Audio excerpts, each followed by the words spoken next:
train your Gavin. Read those books in a blink, oh yeah. Grab yourself a hot drink cause you're watching How to Train Your Gavin. Yep, that's me. Hey guys, welcome back to How to Train Your Gavin. Today I'm going to be doing an unhaul. The new year is coming up and I honestly do need more space on my shelves. I've just gotten a couple of new bookshelves for Christmas and I'm trying to fit as much as I possibly can. I do not want to show you my adult and young adult shelves because, oh my gosh, they are so compact. Even with the new shelves, I need the space. So I'm going to be doing an unhaul just to cleanse my soul for the new year. Now, I am mainly going to be unhauling books by badly behaving authors. Is probably the best way of putting it. Not all of the books that are in this video are by authors who are badly behaved or anything. I am going to start off with that though. I posted a video, my worst books of 2020 video last week, and it's a video that everybody does on BookTube every single year. It's like the standard kind of BookTube content at the end of the year, start of the next year, to go through all of the best books you've read that year, all of the worst books you've read that year, and not one video ever attacks an author or comes for an author when they're doing that. And I didn't actually do one last year. I did my disappointing reads of 2019 because I didn't read that many books where they were the worst. But I did read 210 books this year and there were only 9 books that I included on that list. So I thought that was pretty good going. But I was just doing what everyone else was doing. But then I posted that on Twitter and I had a few authors have a go at me for doing that and calling me cruel and unkind, and that was a really shitty thing for me to do. And honestly, that was just... it's a whole thing, but I'm not going to go into detail on it or anything like that. I'm not going to hash out that drama. I do want to get past it. I haven't been sleeping that well since, to be honest, but I want to get past all of that because, yeah, I just want to start the new year just absolutely fresh and all that. What was really upsetting about it was that it was mainly the children's book community that was having a go at me for doing that, and not just directly saying that to me and saying I'm cruel and unkind and shitty, but all of the subtweets as well by authors I didn't even know or by authors I have had the displeasure of meeting in real life, and just, yeah, that's a whole thing, but I'm not going to go into that. And it just felt I don't know, it's probably me just being overdramatic, but it did feel a bit personal. It did happen at pretty much the same time, and people were having a go at me at the same time, and then they were liking each other's tweets, or it was the same people tweeting and the same people liking it, or it was the same people liking all of the other tweets, as if they had a group chat going on, going, oh, let's lay into Gavin, So that was a bit of a kick in the face. It wasn't just that though, and I haven't mentioned this on Twitter or anything like that, but a few of them did start doing a sort of tweet thread, or they were tagging lots of book bloggers and booksellers and people who have been uplifting the children's book community this year, and just were purposefully leaving me out. And that's fine. Not everybody has to tag me and stuff, if they don't think I've, if they might not know me and stuff. And in fact, I don't think a lot of these authors did know me. They just kind of jumped on a bandwagon. But it just, that also felt like a bit of a slap in the face, because I do my best to try and uplift as many children's books and as many middle grade authors as I possibly can, all throughout the year, not just online but in real life as well. I do champion as much as I can, and I do, give back to authors who I absolutely love and adore. And yeah, that just felt cruel and unkind and shitty. So it just, honestly, the hypocrisy on that as well, and not just that day but a few days after as well, it was just it was still kind of going off, and there were just authors just being absolutely awful. So anyway, I kept an eye on it all, and it was another slap in the face when I saw a few authors who I've supported in the past kind of the direct tweets that were at me. I don't mind people liking their subtweets because that was the authors playing the victim on their timeline and their followers had no idea what was going on, so it was very misleading. So I'm not bothered about that. But when other authors liked the tweets that were directed at me, so it had at my Twitter username, and it was a direct reply to my tweet, which I never, I never tagged any authors or anything like that. I didn't attack anyone, and even in my video I mentioned these are all my opinions, but also I didn't include a single children's book in that video, and I review my middle grades a little bit differently anyway, because I have my middle grade audience, I have my YA and adult audience, and they're a bit separated. So when I review a middle grade book, even when I'm critical, I do say, oh, but it would appeal to the fans of this and people who loved this kind of stuff. Sorry. So, like, there wasn't a single children's book on there, but still I had the children's book community. You're not the best. Saying that, though, not everybody was, but they were a good few, and it definitely opened my eyes. It opened my eyes to, honestly, I could talk so much about toxic positivity in the children's book community anyway, but I'm not going to. That's not what this video is for. I'm unhauling books by authors who either came at me directly or liked the tweets that were directed at me, obviously agreeing that I'm a shitty person, that I'm cruel and unkind for posting a list that everybody does every single year for movies, TV shows, books, you name it. There's a list for it. And honestly, if at least just one of them had watched my video, they would have seen how much I put myself down for my crappy, reviews and my crappy opinions. And I tell people, take it with a grain of salt. And I'm sure these authors are lovely people and stuff like that. But still, it happened. So I've done my best, but sometimes it's just not good enough. But anyway, let's get into the books I'm unhauling. So I don't actually own that many books by authors who thought it was a good idea to try and silence reviewers. And I'm not going to name the names of the authors I don't own. I'm not going to be that petty. I do have a list, but I'm not going to talk about it in this video. I'm just going to talk about the authors who I own and I need to get rid of because looking at these books upsets me. So firstly, I have my Arc of the Girl Who Stole an Elephant and my final copy of The Girl Who Stole an Elephant by Nasrana Farouk. Gosh, I posted such a positive review of this back when it came out. Made it the Middle Grade Monthly book club pick for the first one we ever did. And, we got this book into quite a few readers' hands. And even then, still, obviously, that isn't good enough. And then I also have The Wild Way Home by Sophie Kirtley. Yeah, supported this book back in July. And obviously, that's what I get for that. I also have The Secrets of Hexbridge Castle by Gabrielle Kent. One of the authors who directly mentioned how shitty it is to make other creators feel shitty for posting a video like that, but hey ho. I do feel bad about this because Confuzzle Bev gifted me this, I think, last year. But yeah, again, just looking at this book upsets me, and I don't unhaul books that I was gifted, but when it's an author who is shitty, then it's going. Also, The Last Spellbreather by Julie Pike, and I was actually quite excited to read this.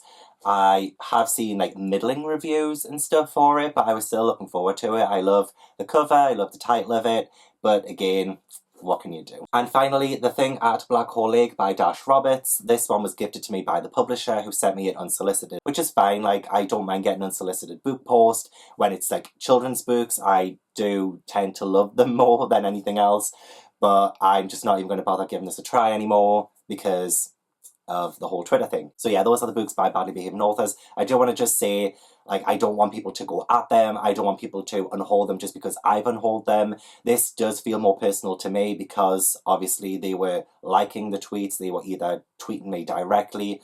And that's for me. They were shitty to me, so they didn't have to be shitty to you guys. So if you want to read their books, honestly, feel free to do so. But I just want to get them off my shelves so I don't get upset when I look at them. So yes. Anyway, let's move on to different things. That's the last I want to talk about it because I really do want to move on with my life. Okay, so I also want to unhaul Pretty Little Liars and Pretty Little Liars Flawless by Sarah Shepherd.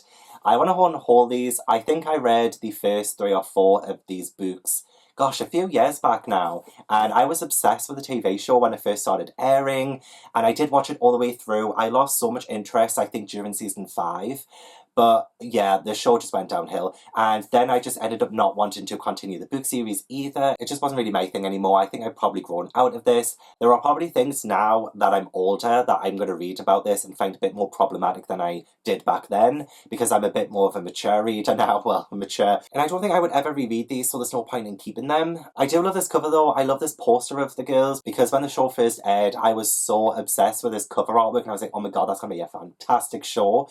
And, you know, for me, it was to begin with, and just this cover just reminds me of that, and it's going to be a bit of a shame to unhaul it, but I do need the space, so it's got to go. Then I'm unhauling The Fandom and The Fandom Rising by Anna Day, and nothing wrong with these books. I just, again, don't think I would ever reread them. They are signed as well, which, again, is a bit of a shame that I'm unhauling these, but I couldn't really tell you much of what it's about anymore. I only read them last year too, and they were like a fine duology, but that's it. They were just fine, and I want more books on my shelves where I'm going to look at them and think, I could reread that at any time. And I just want books I'm anticipating as well on my shelves too, that I think I'm going to love. What I remember from this one is that it follows a group of friends who go to Comic-Con, but then they end up getting sucked into their favourite movie or something like that, and the main character replaces the main character in that movie, something like that. And I remember loving the concept, but I just wasn't entirely invested all the way through. And yeah, I thought the second one was like slightly better than the first one as well, which was good. But oh yeah, I think I read these during the reading rush last year too. But yeah, I just want the space, and unfortunately these are occupying space that'll be best served for other books. Then I'm unhauling The Seven Deaths of Evelyn Hardcastle by Stuart Turton. Now, when I say I've never read thrillers before, it's a little bit of a lie. I have read this one, but this is the only one that I've really read, and I wouldn't really class it as much of a thriller, as a kind of sci-fi-esque kind of thing. And when I first read this, I thought I liked it, but, you know, ever since then, I just haven't been as taken with it anymore, and my memory of it's kind of started slipping. And it's one of those books that now I know how it ended, I don't really feel the need to ever want to pick it up again. And I do have the red sprayed edges, and I got this when it came out, like the paperback version of it anyway. But yeah, this is like Groundhog Day, and the main detective, I think he ends up waking up each day in a different body of a suspect and has to try and solve the murder of Evelyn through that. And I always end up getting this title confused with The Seven Husbands of Evelyn Hugo. And I think this is called The 7.5 Deaths of Evelyn Hardcastle in America. This has been like a couple of years since I read it now. Will not be reading it again. And I want to read actual proper thrillers. And I mean, I guess this is still technically a thriller, but I just found it a bit more sci-fi than thriller when I read it. So yeah. Now, I did mention this one in my Worst Books of 2020 video, and that is Daisy Jones and the Six by Taylor Jenkins Reid. And I'm unhauling this one. I mean, I love the sprayed edges though. It has that sunset orange and yellow kind of look, so I kind of really didn't want to get rid of it. However, even some of those books on that video are books that I would kind of like to give a chance still a few years later when the expectations have lowered. This one I don't think I would ever want to reread, mainly because of the format. I'm just not a big fan of the Scribd format of this, and even though I listened to the audiobook as I read this, it was a great experience together, but as a book, as its own physical book, I just do not feel any need to pick this up again. And it is a shame because I love Taylor Jenkins Reid's writing, and I think she is a great writer, and I am obsessed with Evelyn Hugo, but this one, it was so disappointing to me, especially due to the hype, and also, I guess, I just found out that I just didn't like script formats of books. So for that reason, I'm going to get rid of it, and I'm sorry. I really am sorry to the people who love this book. It's not that I hated it with my heart or anything, it's just I didn't connect with any of the characters, and yeah, didn't like writing formats, so this one's gotta go. I'm also unhauling Susan Hill's The Woman in Black. This is just a standard paperback version of it, but I do actually own a hardback Woman in Black and Other Ghost Stories by Susan Hill book, so I do not actually need this on its own. And when I read this, I did like it, but not enough to like want to keep 2 copies of it, if you know what I mean. Like, I like the hardback version of it because 1, it's a beautiful edition, 2, it has more than just The Woman in Black in it, so if I did ever fancy rereading The Woman in Black, I can, and I also have the options of it, Other Ghost Stories. But this one, I just don't need it. And I kind of do like the cover of it. It's quite ominous, quite minimalistic, but that's not enough for me to keep it. And I'm trying in 2021 not to just pick up books that I love the cover for. I need the whole package. I need the inside to match the outside. And while, yes, I did enjoy this, I did read this for university, I did a ghost story kind of creative writing exercise by using this as a basis, which ended up becoming a novella that I wrote called Fen of Stagnant Waters. But it was very heavily inspired by this because I had to write a chapter that was using the same tone and style as Susan Hill, and for that reason I ended up doing my own little novella kind of inspired by this book. But anyway, yes, again, I don't need 2 copies of it, so this one's gotta go. I'm also unhauling Call Me By Your Name by Andre Ackermann, and I have seen the movie, wasn't really taken by the movie too much, and I read this, gosh, I think 2 years ago now, And I think I only liked it when I first read it because it made me feel smart. Like, I hadn't read much literary fiction and adult books by then as well, so I think it was just because I hadn't read much up to this point that I thought this was great. I don't think so anymore. Like, I understand and recognize there is quite a lot of problematic stuff in this, and it's just not as appealing to me as it was when I first picked it up. I was definitely swept in the film hype of this and the awards that it was getting, so I thought, you know what, I want to feel smart, I want to read a smart book. Yeah, I would never reread it, so I don't need to keep it, and yeah, I guess that's the only reason why I'm unhauling it. In hindsight, it's just not a great book. For me personally, if you love it, then fair enough, but for me personally, it's just not one for me anymore, so I'm getting rid of it. And finally, I'm going to get rid of Fire and Blood by George R.R. Martin. Again, I'm getting rid of this one because I own 2 copies. This one was the one that I just bought when it first came out because I was really excited.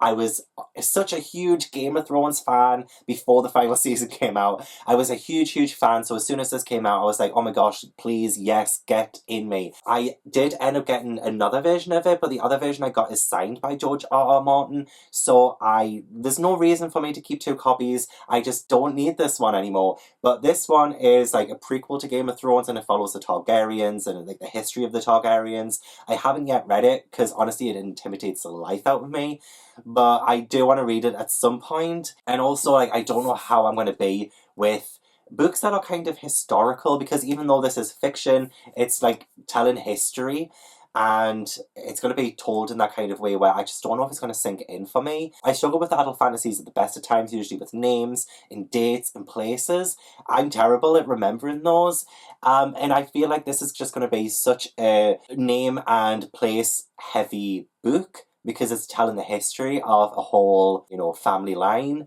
and kind of like the history of Westeros as well. So it's going to be a hard one to get through, I think, so I will have to take my time with it. But again, I don't need 2 copies of it, so I'm getting rid of this copy. The only thing I'm a bit good about is that I do have a stamp in here, which you got when you got it on like the first day it came out, which is, I was there when the Targaryens landed, and then it has the sigil there, and then Fire and Blood, 20th of November 2018. And the signed version I have doesn't have that stamp, but it's just a stamp. I've tried to be less materialistic and picky about books and things in 2020 and 2021 moving forward, definitely less so. So it's just a stamp. Yes, it's like a reflection of, you know, the day I bought it, and I have memories connected to the day I bought it, but it's just a stamp. And I need the space, and it's not good for me to hoard multiple copies of a book that I haven't even read yet. And honestly, no hate to anybody who does that. Like, I still have a few books that I've got multiple copies of that I haven't read yet. It's neither here nor there. But this is one that I just genuinely do not need 2 of. And considering the size of it, this does make a nice space on the shelf now. So yeah, it's going. So those are the books that I am unhauling. I'm going to do more videos like this because now I've started. The one that I did a few months back, it honestly was such a cleanse of the soul, and it felt great to make more room on my shelves. Like, it felt great, it did, and I never unhauled before that. I did say the need in it, but I just didn't think I could ever do it myself. I'm learning, I'm growing. This is growth, and I am trying so hard to not have to get another shelf in this room because I can't fit any more shelves in this room. I'm going to do a bookshelf tour, and you're going to see what I mean, because the new shelves I got for Christmas don't even really fit in this room. I've had to put them on an angle, but it doesn't matter.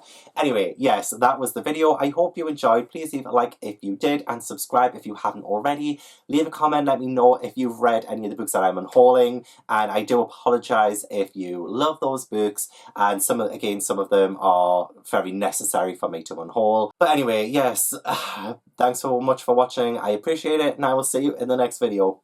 Bye.